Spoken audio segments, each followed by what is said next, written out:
अरे गोबर पात्रा है, उसके मुंह से कुछ भी निकल जाता है तो वो सदाकत थोड़ी हो जाता है, वो सही थोड़ी हो जाता है, वो तो बहुत कुछ कह चुका। अभी देशद्रोही का मतलब पता है आपको क्या होता है? पहले मतलब समझ लीजिए, फिर समझ आ जाएगा। गैर संवैधानिक काम करने वाला हर व्यक्ति 210 लाख करोड़ का भारत पे कर्जा करवा दिया। ये क्या कहते हैं, मोदी जी को नहीं समझ आ रहा है? आर्थिक शेयर गिरने से आपको सिर्फ व्यापारियों की चिंता है, आपको यह चिंता नहीं है कि देश के अंदर प्रति व्यक्ति कितना कर्जा आपने कर दिया। जो पहले प्रति व्यक्ति 10,000 रुपए कर्ज था, आज वो प्रति व्यक्ति 45,000 रुपए कर्ज के अंदर। आपकी टैक्सेशन पॉलिसी अमेरिका जैसी है, लेकिन आपको देश के अंदर सुविधाएं जो मिल रही है ना, हंगरी देश और सोमालिया देश जैसे मिल रही है, लेकिन आप उस पर बात नहीं करेंगे। आप भी, हम भी सब इसमें उलझे रहेंगे। राहुल गांधी ने क्या कहा, फलाने ने क्या कहा, मस्जिद के नीचे अंदर ये खाई डाल रहे हैं, ये लोगों को बांट रहे हैं, और जो नारा दे रहे हैं बटोगे तो कटोगे। अरे एक घर के अंदर 4 लोग तो बटे पड़े हैं, मोदी जी का खुद का परिवार तो बटा पड़ा है। क्या देश जोड़ने निकले हैं जी? अपनी बीवी को साथ जोड़ नहीं पाए। देश से बुराइए, देश में समानता का अधिकार है, सबको सर्वसम्मति से सब अपनी बात रखने का अधिकार है, फ्रीडम ऑफ स्पीच है। मैं भी तो बात रख रहा हूं संविधान के अंतर्गत। मेरी भी जिज्ञासा है जानने की कि पत्रकार महोदय कहां से आए हैं, किस जीन से, बैठे हुए लोग कहां से हैं? पांडे जी, राहुल गांधी लगातार देश विरोधी जो हरकतें हैं उनमें फंस रहे हैं, उन्हें फंडिंग कर रहे हैं। देखिए, पहली बात तो उनका बचाव करने का मेरा कोई उद्देश्य नहीं है, लेकिन फिर भी अगर ऐसे आरोप लग रहे हैं, और जो भी लगा रहा है, जो भी आरोप ये लगा रहा है, उसको पहले ये जानना चाहिए कि देशद्रोही शब्द को संबोधित करते हुए क्या उसके पास कोई प्रूफ है? बीजेपी सांसद संबित पात्रा है बाकायदा। अरे गोबर पात्रा है, उसके मुंह से कुछ भी निकल जाता है तो वो सदाकत थोड़ी हो जाता है, वो सही थोड़ी हो जाता है, वो तो बहुत कुछ कह चुका। अभी देशद्रोही का मतलब पता है आपको क्या होता है? पहले मतलब समझ लीजिए, फिर समझ आ जाएगा। गैर संवैधानिक काम करने वाला हर व्यक्ति देशद्रोही है। संविधान के अंदर आपको जितने भी आर्टिकल है उनका पालन करना चाहिए। कितना संविधान मानते हैं ये लोग जो देशद्रोही के आरोप दूसरे पर लगा रहे? खुद को तो झांके। मैं तो एक बात और कह दूं आपके चैनल के माध्यम से कि अगर देशद्रोही का किसी पे तमगा दे रहे हो, आप मस्जिदों के नीचे मंदिर ढूंढ रहे हो, तो एक काम और कर दो इस देश के लिए, बड़ा मेहरबानी होगी कि सबका डीएनए टेस्ट और करवा दो। एक बार डीएनए करवा दो, पूरे देश के अंदर सर्वे चलवा दो कि कौन क्या है। यह भी अमेरिकी एजेंसियों को बाकायदा पैसा फंडिंग दे रहे हैं भारत की आर्थिक स्थिति कमजोर करने के लिए राहुल गांधी। इन्हें नहीं मिलता फंड, इनको कोई फंड नहीं देता। विजय माल्या वैसे ही भग गया देश छोड़ के, नीरव मोदी वैसे ही भग गया, मेहुल चोकसी वैसे ही भग गया, और बाहर से इन्हें फंड नहीं आता। ये बताएं कि बाकी के 191 देशों के अंदर जो ये जगह जगह घूमकर आए हैं मोदी जी, वहां पर इनको कैसे, क्या कहते हैं, अडानी के लिए प्रोजेक्ट मिले, इनने क्या गिरवी रखा है, क्या दिया है, क्या लिया है?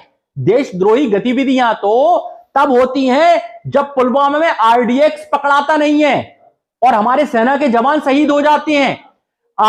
तब देशद्रोही गतिविधियां होती हैं जब कहते हैं परिंदा पर नहीं मार सकता और खालिस्तानी किसान आंदोलन में घुस जाते हैं, ये कहते हैं ये लोग।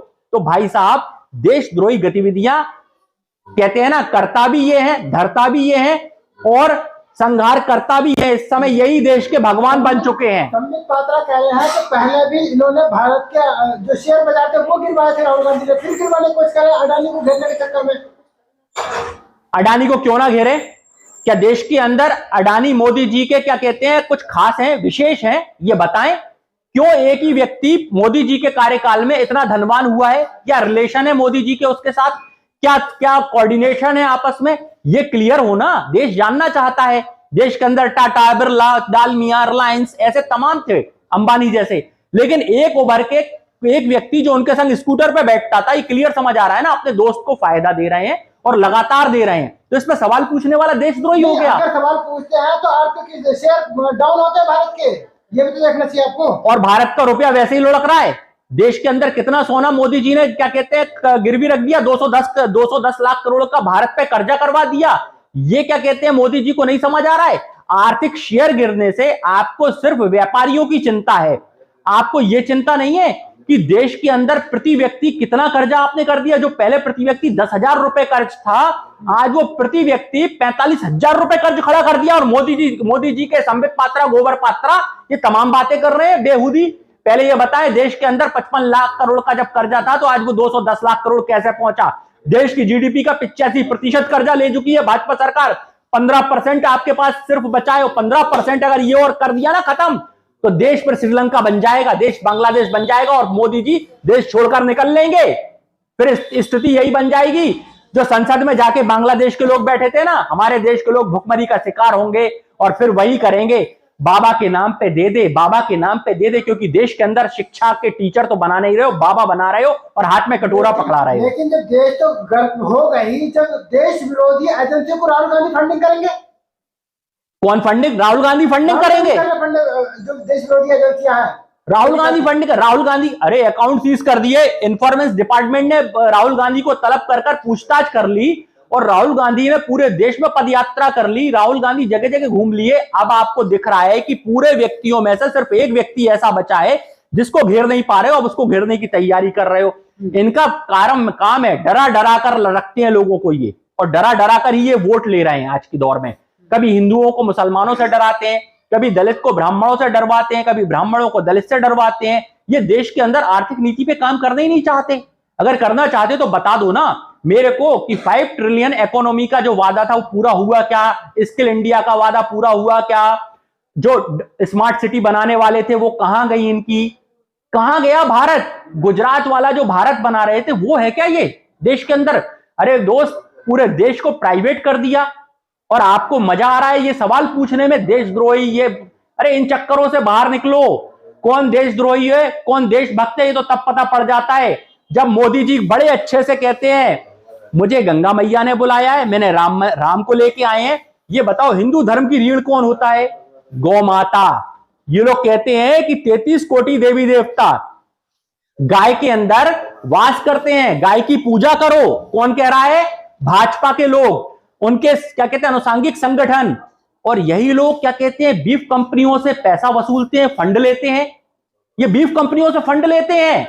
और आप मजे की बात, जितने लोग बीफ के जो मशीनें लगाते हैं उन पर सब्सिडी देते हैं, कत्ल खानों पर सब्सिडियां मिलती हैं और इनके ही कत्ल खानों से मांस पकड़ा जाता है। अभी नोएडा का उदाहरण है, पूरन जोशी का गौमांस पकड़ा गया, लेकिन नासिर जुनैद से पकड़ाएगा तो आप हत्या कर देंगे, लेकिन किसी हिंदू से पकड़ाएगा, किसी ब्राह्मण से पकड़ाएगा तो आप उससे कुछ नहीं कहेंगे, क्योंकि आप वो है ना जो बिल्किस बानो के रेपिस्टों को आप माला पहनाकर उनका स्वागत करते हैं। तो देश को क्या संकेत देना चाहते हैं कि आप रेप करो मुस्लिम महिलाओं का, आपको माला पहनाकर आपका स्वागत किया जाएगा, ये संदेश?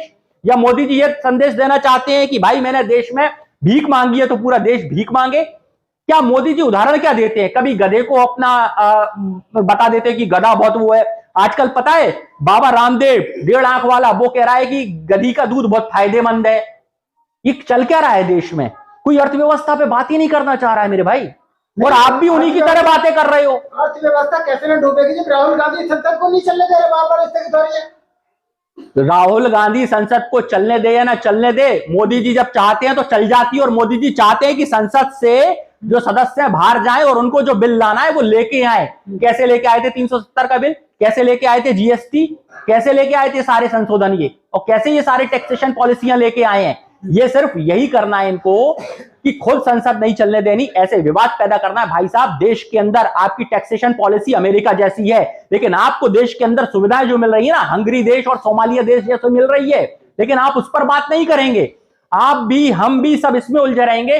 राहुल गांधी ने क्या कहा, फलाने ने क्या कहा, मस्जिद के नीचे मंदिर ढूंढ ले, फलानी चीज कहां से आ गई? अरे मेरे भाई, आस्था का मामला है, आप रोजगार से कहां जोड़े थे? मेरी आस्था का मामला है। अब मैं जानना चाहता हूं कि मोदी जी क्या कहते हैं भारत के मूल निवासी है या नहीं है। मैं जानना चाहता हूं अडानी इस देश का मूल निवासी है या नहीं है। जानने से ही तो है ना। अब मैं जान गया, मान लीजिए आपको ही जान गया कि आप इस देश के वासी ही नहीं है, आपका क्या कहते हैं यहां का जीन्स है ही नहीं, तो फिर क्या होगा? उसके बाद आपको क्या देश से भगा देंगे क्या? जो विदेशियों ने मंदिर तोड़ने के बाद मस्जिद बनाई, क्या वो नहीं लेगा क्या हिंदू समाज? मेरे भाई, मैं तो कह रहा हूं ना डीएनए टेस्ट चलवाओ ना देश में, ये भी सर्च करो। मेरी आस्था का विषय है, मेरी जिज्ञासा है, मैं जानना चाहता हूं कौन विदेशी और कौन देशी है। मंदिर मस्जिद की बात तो तुरंत हो जाएगी, जो देशी होगा वो जान लेगा उसको क्या करना है, और जो विदेशी होगा उसको भगा दिया जाएगा। भाई आप एक तरफ कह रहे हो सर्वे करने से कोई दिक्कत नहीं है, मेरी बात समझना, मैं उस मुद्दे पे इसलिए हाँ सर्वे करने से दिक्कत नहीं है, लेकिन उसके पीछे जो आपकी धारणा है वो तो मनमुटाव पैदा करना है ना, देश को तनाव में लाना है ना भाई, मान के चलो मुझे पता पड़ गया इसके नीचे मंदिर है, अब क्या होगा? अब क्या होगा? देश में माहौल बिगड़ेगा या नहीं, या ऐसा चलता रहेगा? मुझे पता पड़ गया कि भाई पत्रकार महोदय विदेशी हैं, इनका डीएनए टेस्ट हो गया, अब आपको देसी आदमी यहां रहने देगा या नहीं? कैसे देखेगा आपको? किस नजरों से देखेगा? देश के अंदर ये खाई डाल रहे हैं, ये लोगों को बांट रहे हैं, और जो नारा दे रहे हैं बटोगे तो कटोगे।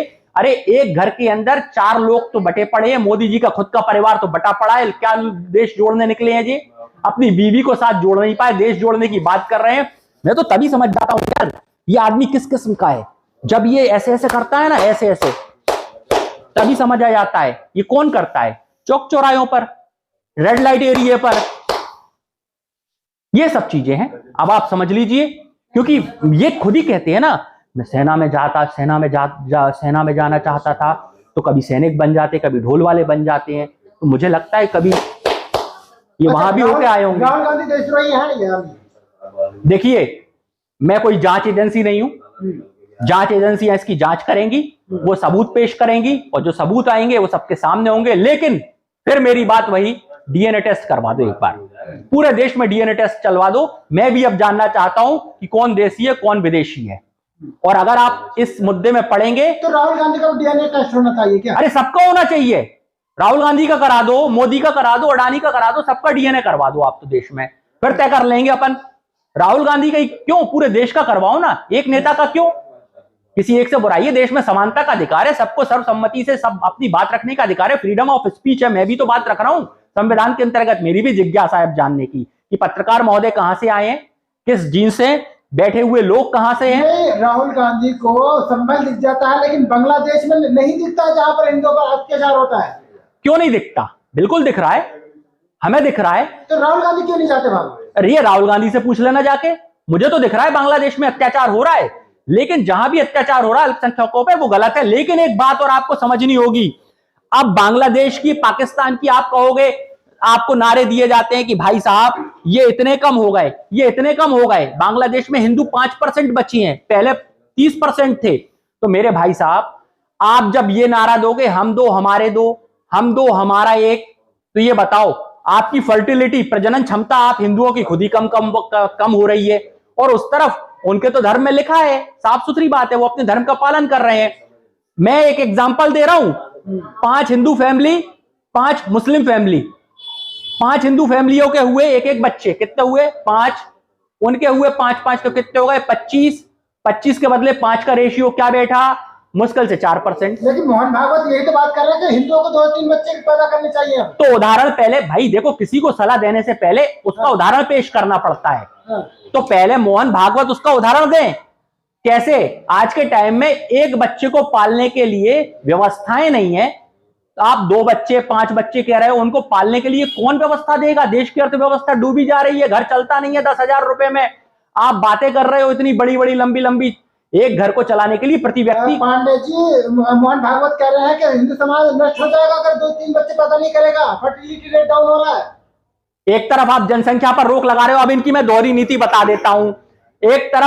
एक तरफ यही भाजपा गौरक्षा अभियान चलाती है, दूसरी तरफ गौ कत्ल खाने यही खुलवाती है। यही भाजपा देश के अंदर नशा मुक्ति अभियान चलाती है, और यही भाजपा देश के अंदर ठेके खुलवाती चली जाती है, कहीं नशा मुक्ति नहीं बंद करवा पा रही। यही भाजपा आपसे कह रही है कि 10 बच्चे पैदा करो, दूसरी तरफ कह रही है जनसंख्या पर रोक लगाओ, जनसंख्या गलत है बढ़ना। वहां पर आपको यह कह रही है कि अगर आपने 2 बच्चे से ज्यादा कर लिए तो आप देश के अंदर कोई चुनाव नहीं लड़ पाओगे। तो मेरे भाई, आपसे आप देखो मूर्ख बनोगे, आप 5 बच्चे पैदा करोगे, आप चुनाव लड़ने की लिस्ट से बाहर, तो देश के अंदर राज कौन करेगा? 1 बच्चे और 2 बच्चे जो आपको गुमराह कर रहे हैं, वो लोग लड़ेंगे चुनाव, और वही आप पर राज करेंगे। आप बच्चे पैदा करो काहे के लिए? उनके लड़ने के लिए, हिंदू मुस्लिम में मरकटने के लिए, और इसके बाद वोट देने के लिए। बाकी राज उनको करना है। आप इस क्रोनोलॉजी को समझो ना मेरे भाई, पढ़े लिखे लोग हैं देश में, अगर अंधभक्ति में डूबे हैं तो तब समझेंगे जब सब खत्म हो जाएगा, जब सब लुट जाएगा, देश बर्बाद हो जाएगा। चलिए ठीक है, बहुत बहुत जी धन्यवाद, जय हिंद।